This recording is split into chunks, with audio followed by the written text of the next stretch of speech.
1 மத்தேயு 2 வாசிச்சேன், அவ்வளோதான். அதுக்குள்ள ஆண்டவர் ஒரு பாடலை கிருபையா கொடுத்தார் அப்படின்னு தான் நான் சொல்லணும். ஸோ இன்னைக்கு நாங்கள் பாடுற பாடல் நாங்கள் ஏற்கனவே ரிலீஸ் பண்ணியிருக்கோம். நீங்கள் நிறைய பேர் ஏற்கனவே நீங்கள் பார்த்துருப்பீங்க யூடியூப்ல. இந்த பாடல்களுடைய வரிகள் எல்லாம் எங்க இருக்கு அப்படின்னு நீங்க பார்க்கணும்னா மத்தேயு 1:2 இந்த 2 அதிகாரத்துல தான் இருக்கிறது. அவர் யூதருக்கு ராஜாவாக பிறந்தார். ஆனா இன்றைக்கு நம்ம ஒவ்வொருத்தருடைய இருதயங்களில அவர் பிறந்திருக்கிறார். யூதருக்கு ராஜாவாக பிறந்த இயேசு எங்கள் இருதயத்தின் ராஜாவாக ஆளுகை செய்வார்.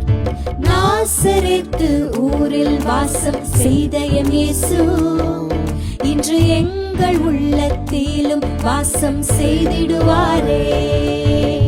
மிகுந்த ஆனந்த சந்தோஷம் எல்லையில்லா பேரின்பம், மிகுந்த ஆனந்த சந்தோஷம் எல்லையில்லா பேரின்பம்